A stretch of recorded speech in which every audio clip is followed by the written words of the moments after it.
82 years ஆகும். அவங்களுக்கு breast cancer. ஒரு நாள் அப்படியே கண்டினியூஸாக தூங்குவாங்க. பிரெஸ்ட் கீழே கொஞ்சம் ஹோல் மாதிரி. என் பேர் உமா மகேஸ்வரி. புனர்ஜன் ஆயுர்வேதா ஹாஸ்பிட்டலுக்கு வந்து எங்கள் அம்மாக்காக தான் வந்திருக்கு. எங்கள் அம்மா பேர் வந்து ஜி சுப்பம்மா. அவங்க ஏஜ் வந்து 82. அவங்களுக்கு பிரெஸ்ட் கேன்சர் ஃபஸ்ட்டு ஸ்டேஜில் இருக்காங்க.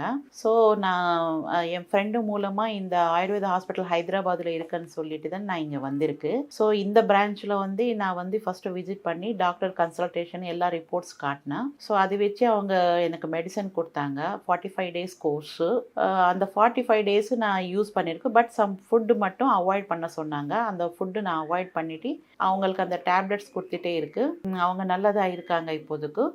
அந்த கட்டி பிரெஸ்ட்டில் எங்கேயுமே அவங்களுக்கு கொஞ்சம் ஹார்டாக இருந்தது, இப்போ கொஞ்சம் ஸ்மூத்தாக இருக்குது. பட் அவங்க உடம்பு வந்து கொஞ்சம் ஹீட் ஆகுது. அதுக்கு நாங்கள் மோர் குடிச்சிட்டே இருக்குது. இப்போ நான் செகண்ட் சைக்கிள் மெடிசன்ஸ்க்காக வந்திருக்கு. இப்போ மறுபடியும் யூஸ் பண்ணி அதுக்கப்புறம் நெக்ஸ்ட் 45 டேஸ்க்கு அப்புறம் மறுபடியும் நான் விசிட் பண்ணுவேன். எங்கள் அம்மா நெக்ஸ்ட் டைம் ஆன்லைன் கன்சல்டேஷன் தான் எடுக்க போதும். 3 இயர்ஸ் பேக்கே இருந்துச்சு. பட் அது கவனிக்கலை. அவங்க விட்டுட்டாங்க. ஒன்றும் பெயின் இல்லை அவங்களுக்கு. அப்போது இப்போ கூட அவங்களுக்கு அவ்வளோ பெயின் ஒன்றும் இல்லை. அந்த பெயின் வந்து இல்லை. அதனால தான் நாங்கள் அவ்வளோ இது பண்ணலை. பட் இப்போ வந்து அவங்களுக்கு அந்த பிரெஸ்ட்டு கீழே கொஞ்சம் ஹோல் மாதிரி ஸ்டார்ட் ஆயிடுச்சு. ஸோ அதனால தான் நாங்கள் ஃபஸ்ட்டு எல்லா டெஸ்ட்டும் பண்ணலாம் அப்படின்னு எல்லா டெஸ்ட் பண்ணதுக்கப்புறம் தான் ஐடென்டிஃபை ஆயிடுச்சு. அவங்க ரொம்ப ஆக்டிவ். காலையிலேயே எந்திரிச்சிருவாங்க. அவங்க diabetic plus blood pressure patient. So அந்த மெடிசன்ஸ் எடுப்பாங்க ஃபஸ்ட்டு. அப்புறம் ஒரு 10:30 அந்த மாதிரி இந்த ஆயுர்வேத மெடிசன்ஸும் எடுப்பாங்க. இந்த ஹாஸ்பிட்டல் கொடுத்தவங்க அந்த மெடிசன் எடுத்து 12:30க்கு மறுபடியும் அவங்க சாப்பிடுவாங்க. ஃபுட் எடுத்துடுவாங்க. ரைஸ் வித்து எல்லாம் சிக்கன் ஆர் எக்கு கம்பல்சரி இருக்கும் அவங்களுக்கு. இல்லை மீன், மட்டன் அவாய்ட் பண்ணியிருக்கு. வெஜிடபிள்ஸ் இருக்கும், கீரை இருக்கும். கொஞ்ச நேரம் தூங்குவாங்க. இல்லைன்னா டிவி பார்ப்பாங்க. ஏதாவது கார்னு இந்த மாதிரி அவங்களுக்கு வேக வச்சு கொடுத்தா சாப்பிடுவாங்க. 8:30க்கு மறுபடி சாப்பாடு. நைட்டு 12 மணி வரைக்கும் அவங்க ஒரு வெப் சீரிஸ் ஃபாலோ பண்ணுவாங்க. ஸோ அந்த சர்வைவிங் வீடியோஸ் எல்லாம் பார்த்துட்டே இருப்பாங்க. பார்த்துட்டு அதுக்கப்புறம் தான் தூங்குவாங்க. சில டைம்ஸு டயர்ட் ஆகுவாங்க. சில டைம்ஸ் நான் அப்சர்வ் பண்ணது ஒரு நாள் அப்படியே கண்டினியூஸாக தூங்குவாங்க. அப்போ எனக்கு கொஞ்சம் பயமாக இருக்கும், என்ன இப்படி தூங்குது கண்டினியூஸாக அப்படின்னு. ஆனால் ரொம்ப ஆக்டிவாக இருக்காங்க. மோஸ்ட்லி அவங்க ஆக்டிவ், எல்லா வேலை பண்ணுவாங்க. இப்போ எங்க கூட தான் இருக்காங்க.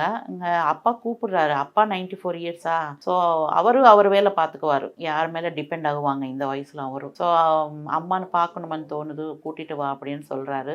அவங்க எனக்கு சொன்னது வந்து அவங்க முதல்ல அந்த கட்டி ஹார்டாக இருந்துச்சுன்னு சொன்னாங்க. ஸ்டார்டிங்கில் மெடிசன்ஸ் எடுக்கும்போது அவங்களுக்கு குத்துற மாதிரி ஃபீலிங் இருந்துச்சு அந்த ஹோல் கிட் அப்படின்னு சொன்னாங்க. இப்போ அந்த ஃபீலிங் எல்லாம் எதுவும் இல்லை, நார்மலாகவே இருக்குது அப்படின்னு சொன்னாங்க. அவங்களுக்கு நாங்கள் சொல்லலை இந்த ஏஜில் அவங்களுக்கு கேன்சர் இருக்குது அப்படின்னு சொன்னால் ஒரு மாதிரி டல் ஆகிடுவாங்கன்னு சொல்லி, அது ஒரு வைரஸ் இருக்குது, உங்களுக்கு வைரஸ் வந்துச்சு, அந்த வைரஸ் போகிறதுக்காக தான் இப்போ நம்ம மெடிசன்ஸ் எடுக்கிறேன் அப்படின்னு சொல்கிறேன். எங்கள் அப்பாவுக்கும் எங்கள் அம்மாவுக்கு மட்டும் நாங்கள் சொல்லலை. இப்போ வந்து சேம் ஒரு சிபிசி டெஸ்ட் எடுக்கலாம்னு சொன்னாங்க.